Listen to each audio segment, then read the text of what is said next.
La gauche radicale en 2016, l'auberge espagnole.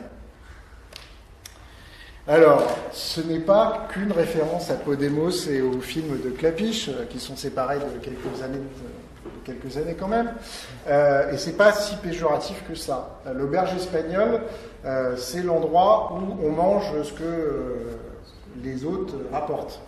Ben, c'est un peu quand même la même chose dans la gauche radicale, parce que chacun y a apporté sa spécificité et a mangé aux autres.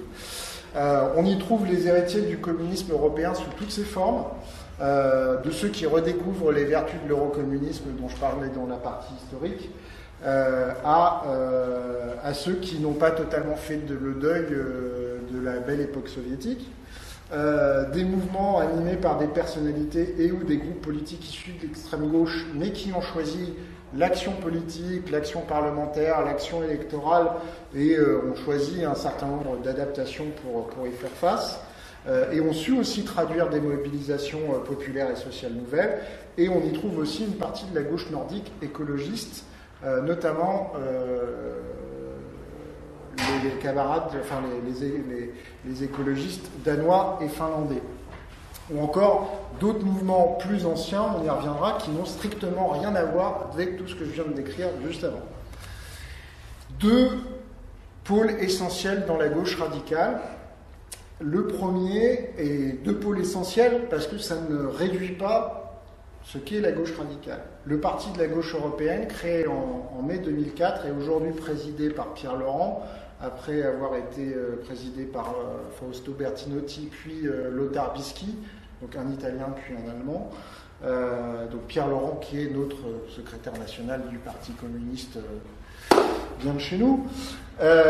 Et donc, on va effectivement des gens qui vont se ressourcer dans ce que pouvait être l'intuition de l'eurocommunisme et une volonté de réorienter la construction européenne. Là-dedans, on peut classer le PCF, Syriza, Die Linke, ou Izquierda Unida, qui est l'alliance électorale autour du Parti communiste espagnol, et des partis qui ne sont pas tous les mêmes d'ailleurs, qui sont plutôt héritiers d'un euroscepticisme de gauche plus classique, comme la gauche verte danoise, le Parti communiste portugais, ou le KSČM, c'est-à-dire ça c'est les communistes tchèques. Communistes tchèques qui restent un parti communiste puissant en Europe de l'Est, et qui sont un parti communiste particulièrement orthodoxe. Ça a failli très mal se passer au moment de la chute du mur de Berlin en Tchécoslovaquie, avec le pouvoir local. D'autre part, le groupe de la gauche unitaire européenne, gauche vert nordique. Donc on élargit le champ des formations que je viens de citer à des formations nouvelles comme Podemos en Espagne.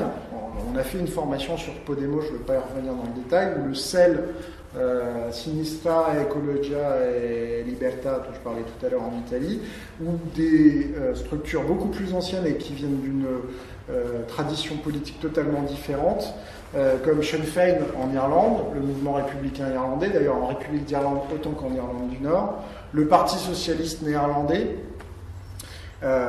qui est au départ un parti gauchiste qui s'est quand même beaucoup discipliné et assagi, ou encore les dissidents de Syriza, puisque dans le groupe de la GUE, vous avez un représentant d'Unité populaire, le parti qui a rompu avec la majorité de Syriza et qui s'est écrasé complètement aux élections législatives de septembre, mais ils ont gardé un eurodéputé qui reste affilié comme les autres députés de Syriza à la GUE. Alors, sans aller chercher les représentants du trotskisme européen, donc je ferai rapidement une présentation tout à l'heure, vous ne pouvez pas rentrer dans les deux pôles que j'ai décrits dans la page précédente, tout ce qui peut rentrer dans la gauche radicale. Les éléments les plus orthodoxes, voire les plus staliniens du communisme européen, ont rompu avec le parti de la gauche européenne, présidé par Pierre Laurent, quasiment même rompu au moment de sa naissance. C'est le cas des communistes hongrois, du Parti communiste ouest-allemand, qui n'a pas participé à la formation de Die Linke. Je rappelle que Die Linke, c'est la fusion entre les héritiers du Parti communiste est-allemand et l'aile gauche Oscar Lafontaine, plus tout un tas de leaders syndicaux du SPD. Et plus récemment, les communistes grecs du KKE, qui ont encore un poids relatif et important en Grèce, ont rompu avec le parti de la gauche européenne et avec la GUE, avec le groupe de la gauche unitaire européenne, et siègent aujourd'hui dans les non-inscrits au Parlement européen.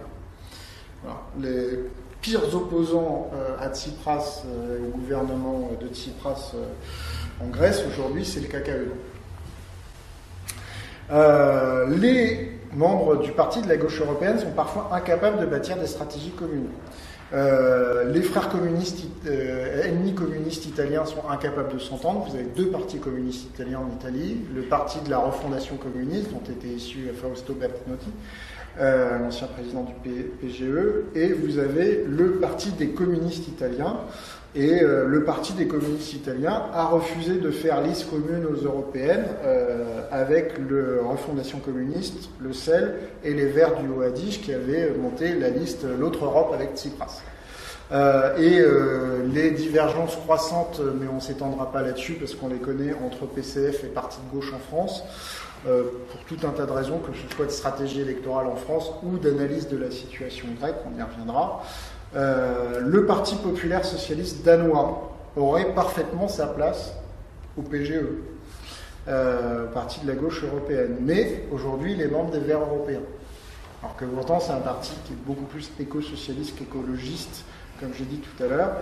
Et en Irlande, la gauche radicale, entre guillemets, est partie divisée aux élections de 2016, puisque vous avez d'un côté Sinn Féin, les héritiers des provos du mouvement républicain, et de l'autre, la coalition de l'alliance anti-austérité, les gens avant le profit, qui ont fait un score non négligeable et qui ont obtenu des députés au Parlement irlandais, sans compter aujourd'hui ce qui est devenu le microscopique Workers' Party, qui a eu précédemment des députés à la Chambre irlandaise qui sont issus de l'official Sinn Féin, mais tout ça sont des divisions entre les provos et les officials qui remontent à la fin des années 60 et au début des années 70, donc on n'y reviendra pas, sur fond de guerre civile en Irlande du Nord.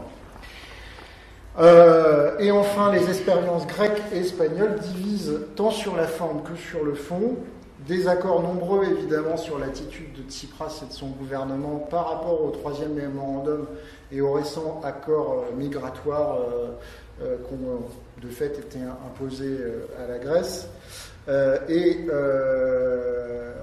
Syriza et le bloc de gauche portugais reprochent beaucoup à Podemos son intransigeance face au PSOE dans les négociations actuelles pour parvenir à un gouvernement ancré à gauche. On y reviendra. Donc, le poids de la gauche radicale au Parlement européen, donc ça a été une très lente, mais très faible baisse, en tout cas en nombre de sièges, plus marquée en poids réel au sein du Parlement européen. Et effectivement, on voit l'émergence des phénomènes Syriza, Podemos, mais aussi des phénomènes irlandais et plus épars un peu partout en Europe, avec la remontée de 2014, où la gauche radicale a dépassé en nombre d'élus les écologistes, ce qui n'était pas arrivé quasiment depuis 1994. Là, vous avez la liste des membres au sein de l'Union européenne, puisqu'ils ont des membres hors Union européenne, du parti de la gauche européenne, donc Die Linke en Allemagne, le Parti communiste autrichien, le Parti communiste belge, la gauche bulgare, le Parti progressiste des travailleurs à Chypre, qui est un parti communiste et qui est l'opposition au gouvernement conservateur chypriote. C'est entre les conservateurs chypriotes et les communistes chypriotes que ça joue pour le pouvoir à chaque fois. L'Alliance rouge-verte au Danemark, donc Izquierda Unida en Espagne, le Parti de la gauche unie en Estonie, deux partis en Finlande, le Parti communiste et l'Alliance de gauche. L'Alliance de gauche qui d'ailleurs retrouve aussi des tonalités éco-socialistes. Parti communiste français et le parti de gauche qui s'est retiré plus ou moins du parti de la gauche européenne sur fond des accords en termes de stratégie électorale avec le Parti communiste français. Évidemment, Syriza, la coalition de la gauche radicale. Je parlais tout à l'heure des deux frères ennemis communistes italiens, la gauche luxembourgeoise, le bloc de gauche au Portugal, le Parti du socialisme démocratique et le Parti communiste de Bohême-Moravie en République tchèque, et puis des partis plus anecdotiques en Roumanie et en Slovaquie. Pour finir la présentation de la gauche radicale, on a d'autres rassemblements, la gauche anticapitaliste européenne, dont sont également membres un certain nombre de partis de la gauche européenne, et l'alliance de la gauche verte nordique, qui réunit différents partis, y compris sur des réalités politiques qu'on connaît peu en Europe, mais les îles Féroé et le Groenland ont une vie politique autonome, il faut le savoir, donc il y a aussi des partis là-dedans, et où il y a un chevauchement dans l'alliance de la gauche verte nordique entre écologistes européens et partis de la gauche européenne. Vous retrouverez tout ça. Donc la gauche européenne en 2016, convergence, divergence, impasse, opportunité. Donc là je cite Paul Magnette, qui est avec Elio Di Rupo le principal leader du Parti socialiste belge, en tout cas wallon. Aujourd'hui, la social-démocratie n'a pas fondamentalement besoin d'une révision de sa doctrine politique. De fait, comme disait tout à l'heure Pauline, ce qui se passe depuis 2008 avec la crise financière et économique, la crise du capitalisme, devrait nous donner les intuitions pour réactiver ce qui étaient les perspectives et la vision de la social-démocratie. Mais elles ne se traduisent pas en termes électoraux, évidemment, et c'est sans doute un peu plus compliqué que ça. D'abord parce que si tous les partis sociodémocrates européens avaient une vision aussi claire de ce qu'était la perspective socialiste ou social-démocrate que le dit Paul Magnette, ça se saurait. Donc, effectivement, l'accompagnement au néolibéralisme a fait fuir l'électorat traditionnel, a fait émerger de nouveaux concurrents à gauche et a, en plus de faire émerger de nouveaux concurrents à gauche, a accru la défiance des partis à la gauche de la social-démocratie vis-à-vis de la social-démocratie. La gauche n'est aujourd'hui unique dans deux pays, j'en parlais tout à l'heure, le Portugal où les communistes portugais, les verts portugais et le bloc de gauche soutiennent, mais ne participent pas au gouvernement le gouvernement socialiste d'Antonio Costa, et la Suède où les sociodémocrates et les écologistes gouvernent avec le soutien critique du parti de gauche. Au Danemark, jusqu'à l'année dernière, on avait un phénomène comparable. Les sociodémocrates dirigeaient le gouvernement, alliés dans le gouvernement avec le Parti populaire socialiste, éco-socialiste, membre du Parti des Verts européens, et le Parti social-libéral. Je ne rentrerai pas dans les considérations de l'histoire nationale politique très compliquée des Danois, mais en fait ça vient des libéraux, ils sont un peu radicalisés, ils sont devenus un peu plus de gauche, ça donne le Parti social-libéral à la fin. Le Parti populaire socialiste s'est divisé en cours de route sur des questions d'orientation politique. Et c'est le Parti populaire socialiste qui s'est effondré aux dernières élections en 2015 et qui a fait que la coalition de gauche ou de centre-gauche n'a pas pu être conduite. Les sociodémocrates ont gagné un point et demi, la gauche radicale a gagné un peu plus d'un point, et c'est les socialistes populaires, les sociolibéraux qui se sont effondrés, qui ont perdu 5 points chacun, ce qui fait qu'aujourd'hui nous avons un gouvernement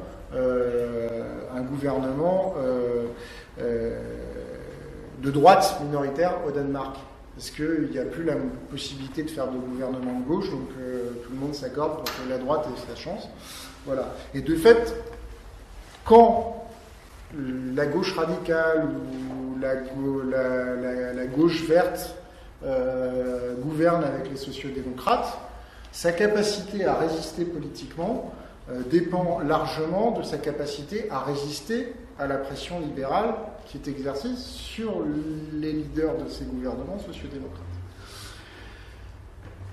Donc j'ai parlé tout à l'heure du PVDA, mais aujourd'hui la social-démocratie, outre le fait que je présentais, on gouverne beaucoup avec la droite dans beaucoup de partis en Europe, et notamment en Europe orientale et centrale, mais on a des partis qui souffrent d'une grave corruption comme en Roumanie ou en Bulgarie, qui ont été quasiment effacés en Grèce ou en Pologne, qui sont cantonnés par un pouvoir autoritaire qu'ils ont permis de faire émerger par leurs mensonges et leurs reniements, comme en Hongrie. Les sociodémocrates ou les socialistes hongrois font encore 25%, mais la perspective pour eux de retrouver le pouvoir est extrêmement lointaine. Aujourd'hui, les travaillistes gouvernent avec les libéraux aux Pays-Bas. Ils sont en passe de se faire remplacer par les sociolibéraux électoralement, une scission des années 60, dès 66. Et le Parti travailliste néerlandais ne s'en sortira que si un jour il révise sa doctrine pour pouvoir s'allier avec les écologistes et les socialistes. En Allemagne, je le disais tout à l'heure, le SPD pour la première fois vient d'avoir un sondage qui le met à moins de 20% dans les intentions de vote. Moins de 20%. Moins de 20%, c'est le score qui se faisait en 1890 quand il sortait de la clandestinité et que Bismarck venait de se faire renverser par choix de l'empereur. Donc vous voyez le chemin qu'on vient de parcourir à rebours. Et il est en passe, dans certains endroits du territoire, de se faire remplacer dans son électorat traditionnel le plus éduqué par les écologistes. Et alors qu'il arrive à gouverner avec Die Linke, notamment en Allemagne de l'Est, et il y a même un gouvernement dirigé par Die Linke en Thuringe, soutenu par les sociodémocrates et soutenu par les Verts en Thuringe, donc un des Länder d'Allemagne de l'Est. Au niveau national, la direction du Parti social-démocrate refuse toute alliance avec la gauche, donc issue de la fusion entre communistes et la gauche des sociodémocrates, parce qu'en fait, ils refusent de remettre en cause les dogmes ordolibéraux qui bâtissent la politique allemande depuis la création de la République fédérale. Dogmes ordolibéraux qui ont été étendus à l'ensemble de l'Union européenne depuis. C'est il n'y a jamais de déficit, la Banque centrale est indépendante, etc.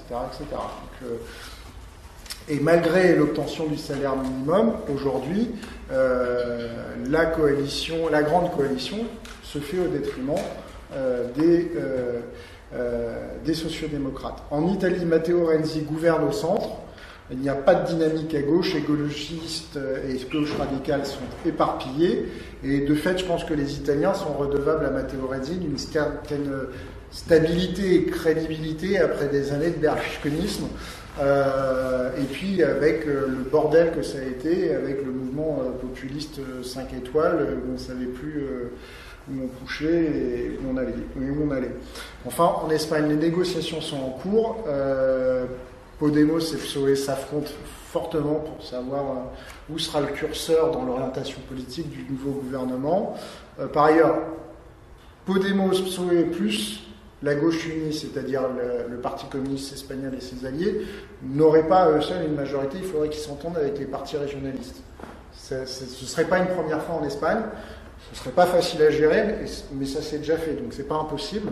Et donc aujourd'hui, de ce que j'ai lu encore hier, je pense que Pedro Sanchez, le secrétaire général du PSOE, et Pablo Iglesias, qui est le patron de Podemos, vont attendre de faire, comme au Portugal, la démonstration que les conservateurs, la droite n'a pas de majorité pour monter un gouvernement, pour imposer le fait que, puisque la droite n'a pas de majorité, laissez-nous essayer, dans des conditions pas évidentes, mais laissez-nous essayer quand même. Donc, reste la Belgique, la Grande-Bretagne et l'Irlande. Elio Di Rupo et Paul Magnette avec le Parti socialiste wallon, secondé par la vraie force des socialistes en Belgique, c'est quand même la Wallonie, même s'il ne faut pas négliger les socialistes flamands. On est dans un système fédéral qui oblige au consensus gouvernemental. un peu comme en Suisse, en moins consensuel, puisque aujourd'hui vous avez clairement une opposition et une majorité, puisque la majorité c'est les libéraux plus les ultra-conservateurs nationalistes flamands.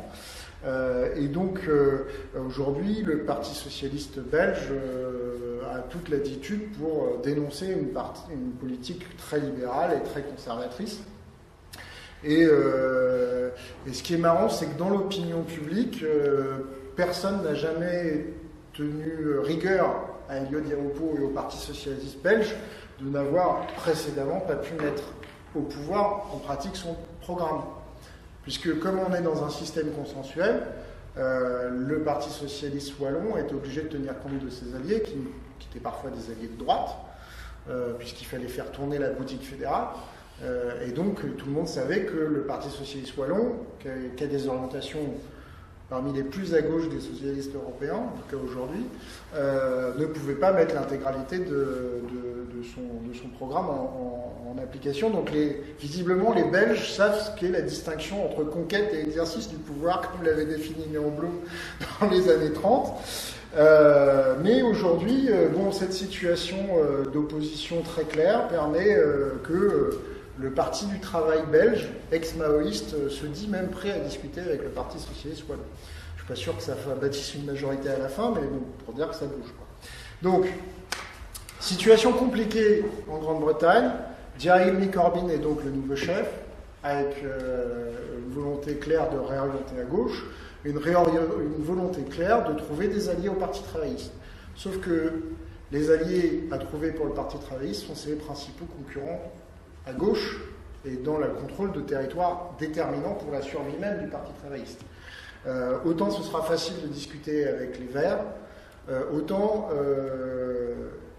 le Parti travailliste, pour revenir au pouvoir, aura besoin du Scottish National Party qui dirige l'Écosse, mais pour avoir une véritable assise et une véritable crédibilité politique, il va falloir que le Parti travailliste reprenne pied sérieusement en Écosse, d'où il a été quasiment chassé aux dernières élections par le SNP.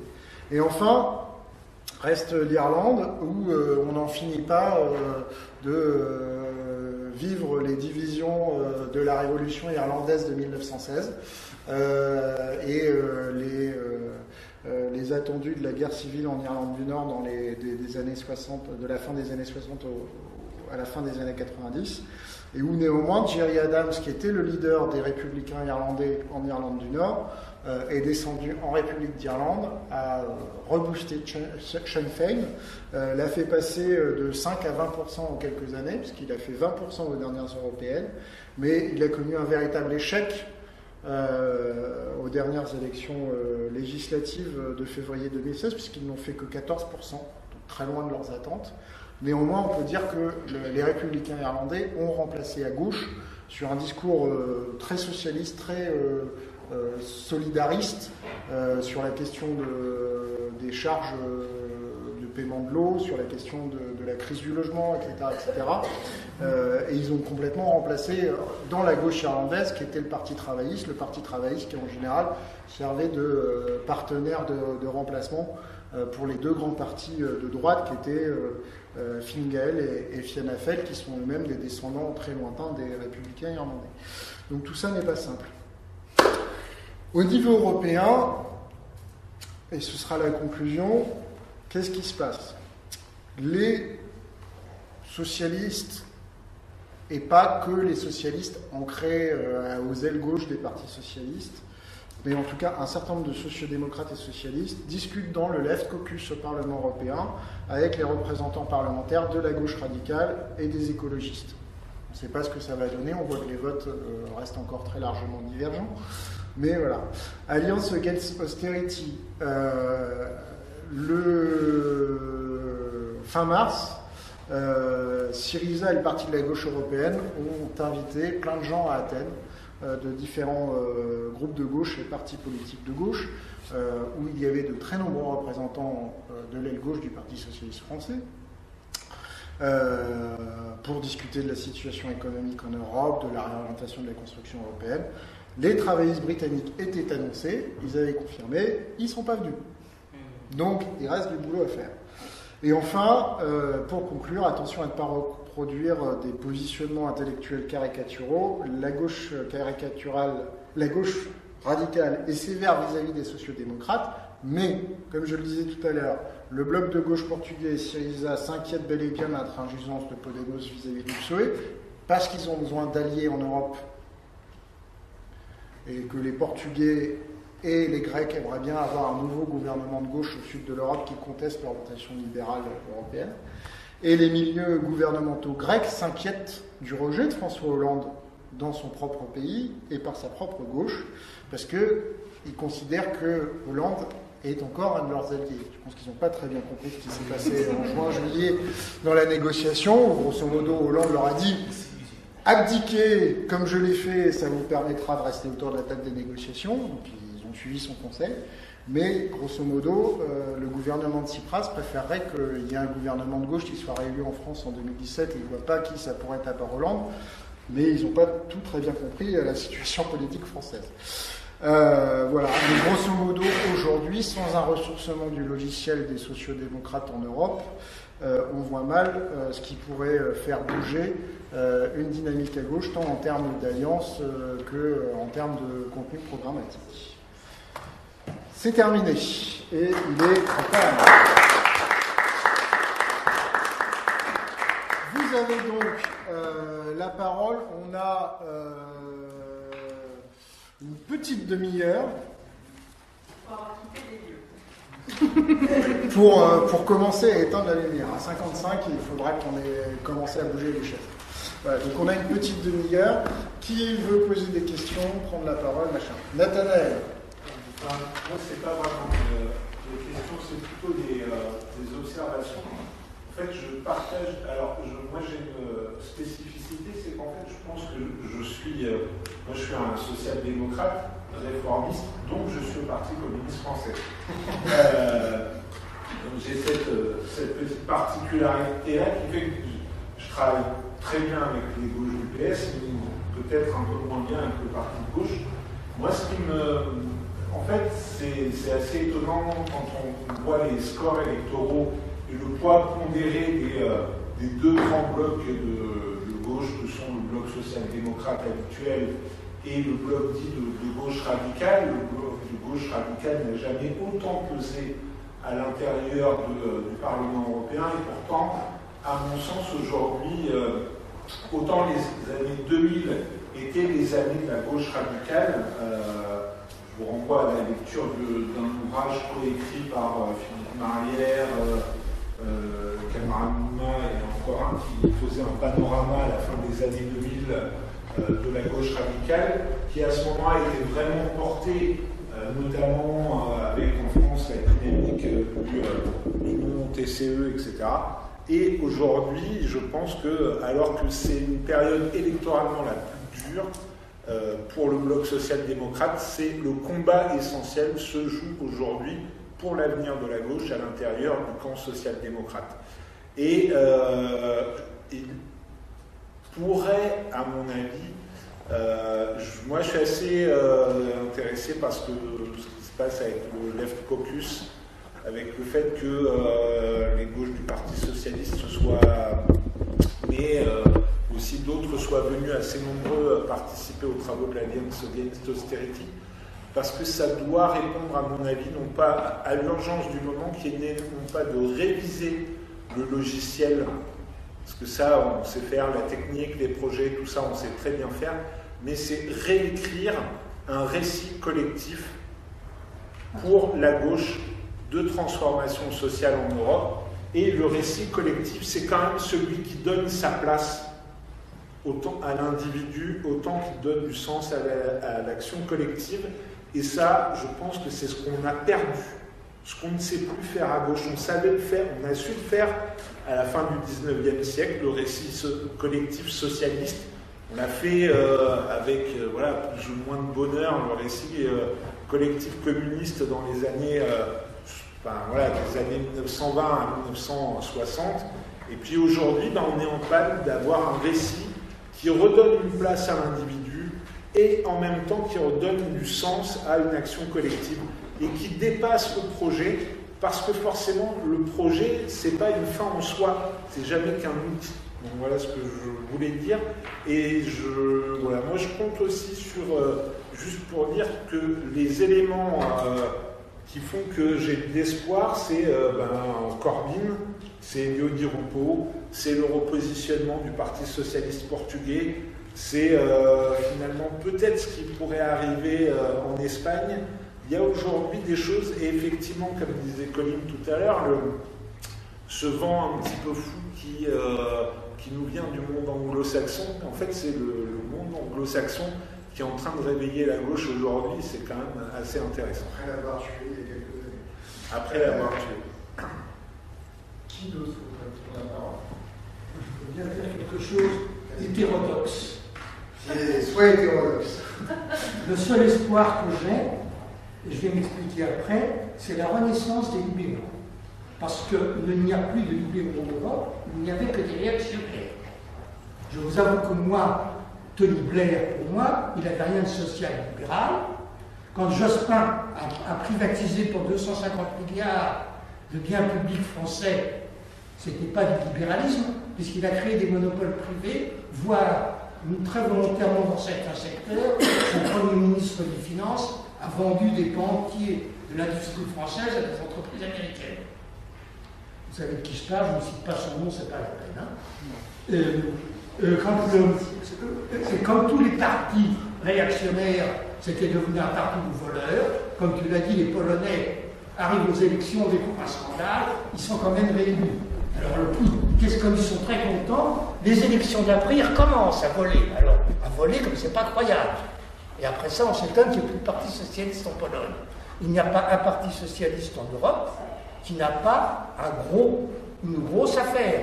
En Belgique, c'est le maire de Charleroi ou Namur, le dernier maire socialiste de la ville, il a fait tuer son prédécesseur pour prendre sa place. Il y a cette espèce de corruption morale qui a envahi les partis socialistes, est absolument terrifiante. Je ne parle pas du gazoduc de Schröder. Hein. Et je dis que c'est un vrai problème politique. Nous avons perdu nos repères. Ça, c'est facile à comprendre qu'il n'y a plus de repères quand les gens font ça. Et nous avons perdu nos repères économiques. Madame, pendant 5 ans, Almunia, commissaire européen socialiste, reste assis sur le dossier du monopole de Google.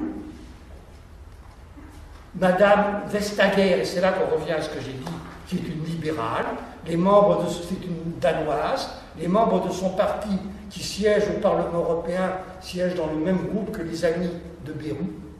C'est pas la révolution. Elle arrive et au bout de 5 mois, elle envoie une lettre à Google en disant ça ne va pas, vous êtes contraire au marché, vous êtes en situation de monopole, expliquez-vous. Genre, le socialiste pendant 5 ans, il s'en est pas aperçu, entre guillemets, parce que là, les services de la Commission ont fait leur travail. Hein. La libérale arrive, au bout de 5 mois, c'est elle qui a fait payer des impôts, qui va faire payer des impôts aux grandes entreprises internationales. Très curieusement, il semblerait qu'il y ait des gens dans certains pays, parce que le monopole, ce n'est pas le monopole privé, ce n'est pas le marché. Il y a 3 semaines, The Economist a quand même publié un article sur 4 pages en expliquant que nous étions dans une économie de monopole, non plus dans une économie de marché. Et ça, je ne comprends pas que les sociodémocrates aient refusé de faire cette analyse, qui était faite par certains libéraux, qui commencent heureusement à réapparaître. Alors les sociodémocrates vont bien être obligés de se situer face à eux. Alors effectivement, à mon grand étonnement, ce groupement, la Belle Alliance Populaire, dans sa 3e page, utilise le mot réactionnaire, que très curieusement, je n'avais plus entendu au Parti Socialiste depuis au moins 30 ans. On commence à taper sur les libéraux, et 3 pages après, on dit qu'il y a quand même des forces réactionnaires dont il faudrait peut-être s'inquiéter. Alors c'est pour ça que je dis que moi, mon seul espoir, c'est de voir réapparaître une droite non réactionnaire, et face à cette droite non réactionnaire en économie, le PS, les partis socialistes, sont bien obligés de se situer. Est-ce que j'avais dit que je serais iconoclaste, hein? Jean-Luc. Oui, alors tu as fait repartir l'histoire des partis socialistes autour de la chute de Berlin. et les problèmes de la social-démocratie. C'est vrai qu'on avait besoin du monde soviétique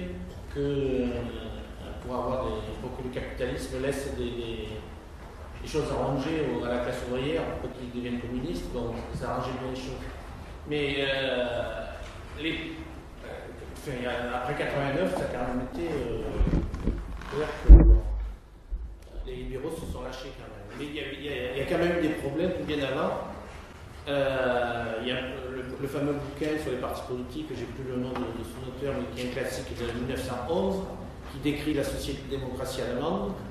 Moi, l'année dernière au Congrès, ça m'a fait penser parce qu'il raconte que dans la social-démocratie, les militants ont une telle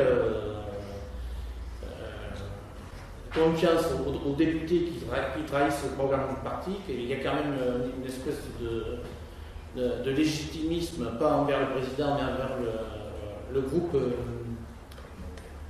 parlementaire qui trahit. Donc, cette difficulté. Alors, je ne parle pas de Lénine et de René Gakowski. Bon, il y a toujours eu, même depuis le départ, on est un peu comme Sisyphe. On a l'impression qu'on n'avance jamais, quoi. Bon, alors, pendant des années, ça va, et puis, comme à Épinay, et puis hop, ça redescend. Bon. Donc, moi, c'est là-dessus que je voulais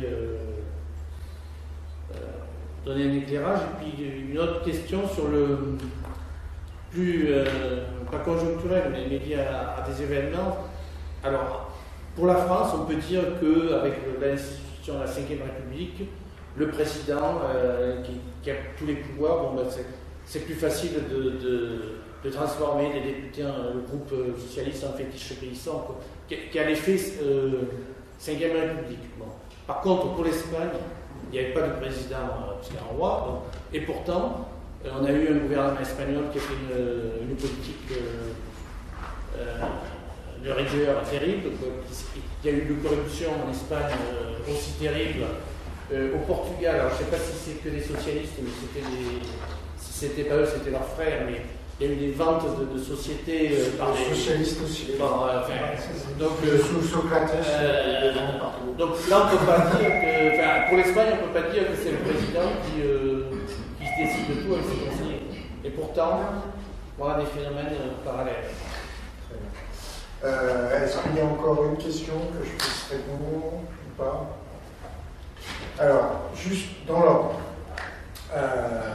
Je crois que c'est Ernst Hildebrandt aussi qui disait, alors sans être totalement sur la même ligne que Laurent Bouvet, même si cite Laurent Bouvet, il dit à partir du moment où les partis sociaux-démocrates ont commencé à abandonner le discours sur le rôle historique qui donnait aux travailleurs et à la classe ouvrière, moteur de l'histoire chez Karl Marx, sans remonter jusque-là, mais à partir du moment où les partis sociaux-démocrates ont commencé à dire que ce n'était plus la classe ouvrière qui allait faire bouger les travailleurs, qui allait faire bouger le mouvement de la société, cette classe ouvrière a perdu ses repères, s'est retrouvée déclassée, autant dans le discours que dans les actes, puisqu'elle a subi la crise économique, la révolution néolibérale, la déstructuration de nos modèles sociaux, s'est retrouvée déclassée, a perdu ses repères, et ça participe aujourd'hui du remplacement progressif que certains ont totalement acté et revendiquent même aujourd'hui. C'est le cas de Valls et de Jean-Marie Le Guen. Encore, Jean-Marie Le Guen a publié une tribune en ce sens dans Le Point en juin dernier. Participe aujourd'hui du fait que la question identitaire remplace progressivement la question sociale comme cœur du débat politique et comme référence. C'est pour ça qu'aujourd'hui on a, en France mais ailleurs en Europe, et notamment en Allemagne, ce qui devrait nous inquiéter particulièrement, des pans entiers de l'électorat qui devrait être celui de la social-démocratie ou des socialistes, qui basculent vers l'extrême droite, et même on préférerait qu'ils basculent dans la dissension massive dans ces cas-là, mais ils basculent dans l'extrême droite qui reprend partie un discours en désignant un autre bouc émissaire. Le bouc émissaire, c'est plus le grand patronat et les 200 familles, c'est l'étranger qui pourtant partage la même peine que toi au boulot, mais qui en fait est là pour voler ton boulot. plébiscite n'avait pas bien vu parce que les communistes et les socialistes avaient menti. Donc là, on a une vraie difficulté, c'est-à-dire qu'on ne parle plus à la société, on ne parle plus de la transformation de la société, ce qui fait perdre les repères à toute une partie de la société dans un monde qui est particulièrement déstabilisant par ailleurs. Je sais qu'il faut se dépêcher. Tous les partis socialistes n'ont pas la même structuration. On disait tout à l'heure, la social-démocratie, ça existe en Grande-Bretagne, ça existe en Allemagne, en tout cas ça existait en Grande-Bretagne, en Allemagne et en Europe du Nord, parce que vous aviez des syndicats forts qui étaient liés au Parti travailliste ou social-démocrate et qui faisaient bouger la société. Le Parti travailliste britannique, il a été créé par les syndicats. Les syndicats allemands ont été créés par le SPD. Et en Scandinavie, les syndicats et le parti ont bâti le modèle social scandinave. Ce n'est pas le cas en France. Mais en France, on a quelque chose que n'avaient pas ces autres partis sociaux-démocrates, c'est que les partis sociaux-démocrates étaient finalement des partis très unitaires. Si je voulais caricaturer, je dirais très léninistes. C'est-à-dire qu'en France, on a eu de 1905 à 1946 et de 1971 à aujourd'hui la représentation proportionnelle dans le parti. C'est-à-dire qu'il y a la démocratie interne. En Allemagne, en Suède, en Grande-Bretagne, vous n'avez pas la démocratie interne dans les partis. Donc quand vous rencontrez des représentants de ces autres partis, en Espagne c'est pareil, il n'y a qu'une ligne, je vois qu'une seule tête, et vous obéissez. Ce qui explique aussi la discipline de fer qui existe dans les groupes parlementaires, malgré le fait qu'il n'y ait pas de président omnipotent comme il y a en France. Il y a une discipline de fer dans les groupes parlementaires socialistes hors de France. Et enfin, pour terminer là-dessus, je ne sais pas s'il faut espérer la renaissance des libéraux. J'ai un peu quand même l'impression que la remise en cause des monopoles est souvent de façade. Mais en tout cas, ce qui est sûr, c'est qu'en Belgique, je ne reviendrai pas sur le niveau de corruption qui existe notamment en Europe de l'Est, mais quand les sociaux-démocrates sont arrivés au pouvoir en Europe de l'Est après la chute du mur, ils l'ont fait sur des discours extrêmement libéraux. Donc ça aussi, ça a déséquilibré intérieurement les socialistes européens. Mais pour revenir sur la corruption, l'une des raisons du fait de l'aura morale d'Elio Di Rupo, c'est que justement l'équipe d'Elio Di Rupo a fait le ménage dans le Parti socialiste belge de tous ces comportements mafieux et corrompus qui existaient, et qu'aujourd'hui, les Belges, quelque tendance que ce soit, lui sont gré d'être un homme honnête et cohérent. Et là, pour le coup, ce qui est intéressant, même dans un tout petit pays de 10 millions d'habitants, où les socialistes ne pèsent vraiment qu'en Wallonie, mais vous avez une structuration sur un parti social, avec un parti socialiste qui est capable de parler comme un peu les Français, mais avec une véritable social-démocratie comme on l'entend en Europe du Nord, avec syndicats, partis, mutuels, ce qui n'existe pas en France. Cercle sportif. Voilà. Donc j'en terminerai là, mais c'est très clair. On a besoin, aujourd'hui, on est encore dans une domination de l'idéologie libérale de fait dans les partis socialistes. Ça empêche de discuter clairement avec le reste de la gauche en Europe. Ça commence à se faire. Il faut dire que la prise de conscience par rapport aux déroutes électorales tarde à venir, parce qu'elle est quand même à peu près régulière dans tous les pays d'Europe. Et malheureusement, tout le monde n'en tire pas les mêmes conséquences, et n'en tire pas les conséquences qu'il faudrait pour qu'on sorte de l'impasse. Voilà, c'est terminé. Désolé.